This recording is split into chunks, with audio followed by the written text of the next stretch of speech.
Alhamdulillah stok kembali agak banyak ya.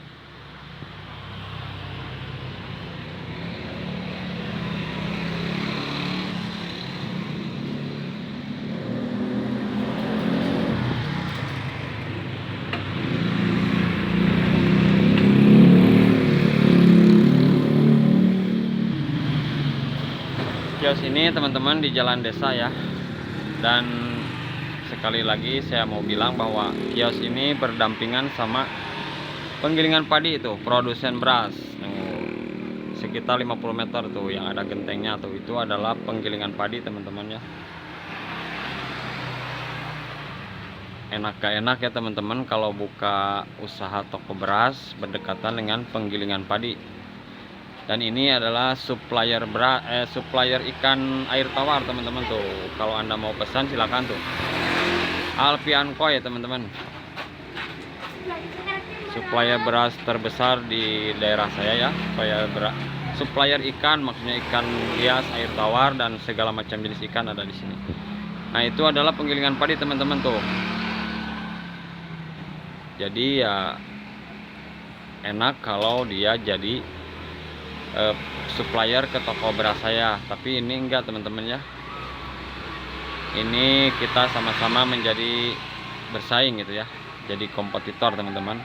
Makanya agak sedikit kewalahan saya teman-teman dari segi harga ya, karena harga yang ditawarkan produsen tentu agak jauh teman-teman ya.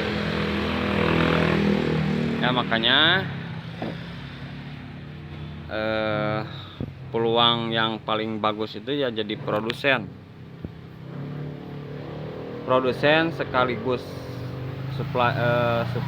distributor sekaligus juga pengecer. Karena tadi kebetulan saya ketemu sama anak dari juragan beras yang ada di sebelah. Terus saya tanya-tanya gitu ya teman-teman ya, tentang masalah harga penjualan beliau gitu ya. Jadi beliau menjual beras per 25 kilo saat ini ya, harganya itu 330.000 per 25 kilo. Sedangkan di toko saya paling super itu harga beras dijual dengan harga 350. Bisa Anda bayangkan ya teman-teman ya, agak jauh gitu ya, agak jauh harganya. Terus saya tanya gimana penjualannya antara misalnya ke warung sembako, ke pengecer, katanya ya sama aja. Pokoknya siapa yang beli ke sana, ke penggilingan padi itu harganya 330 per 25 kilo. Tapi alhamdulillah ya, namanya juga usaha, jadi ya masih ada aja rezekinya ya. Walaupun di sana dijual 330, sedangkan di kita di sini dijual 350, tapi omset penjualan masih alhamdulillah lumayan teman-teman ya. Ya mungkin ini juga bisa jadi preferensi ya buat Anda yang mau merintis, dan kebetulan juga ada yang bertanya nih teman-teman ya.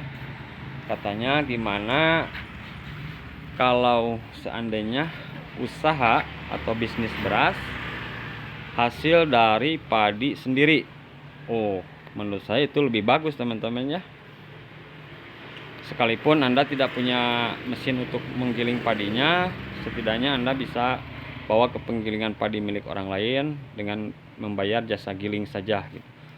Itu lebih bagus ya, keuntungannya bisa berkali-kali lipat. Karena ini sudah dibuktikan ya, dari ini tetangga saya ya, produsen beras. Dia punya penggilingan padi, dia hanya beli gabah atau padi dari pengepul, kemudian dia kerjakan sendiri ya, dijemur sendiri, digiling sendiri ya kan, tentu mesinnya juga mesin sendiri. makanya dia bisa jual harga di bawah gitu ya, di bawah toko beras saya. Kalau saya 350 tapi dia 330 per 25 kilo. Itu untuk kategori beras super. Ya itu teman-teman ya, keuntungan jika Anda mau jual beras dari gabah langsung giling sendiri.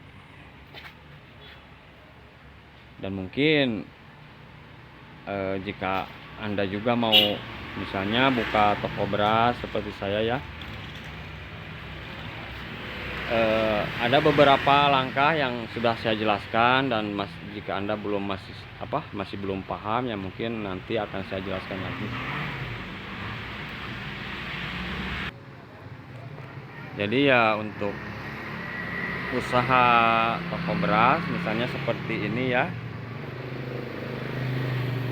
kalau banyak sih yang bertanya gitu ya, berapa modal yang harus disiapkan, modal awal gitu ya. Jadi ini pengalaman saja ya, jika ingin langsung seperti ini untuk saat ini ya, berdasarkan harga beras saat ini, kisaran modal itu paling enak gitu ya, biar kita mengembangkannya lebih leluasa, sekitar ya mungkin 50 juta lah teman-teman ya, untuk ukuran segini.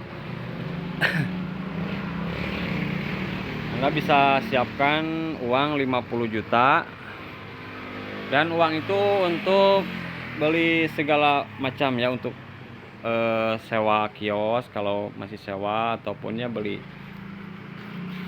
peralatan ya teman-teman ya, seperti ini nih, bak segala macam ya, timbangan, pokoknya 50 jutaan lah ya. Sebetulnya sih untuk bisnis beras masalah modal tergantung kita sih, tergantung bagaimana cara kita memulainya. Tapi kalau ukuran seperti ini ya sekitar 50 juta ya. Mungkin akan saya jelaskan kembali nanti tips dan trik serta cara-cara membuka usaha toko atau kios beras agar usaha Anda tidak rugi dan cepat kembali modal gitu ya.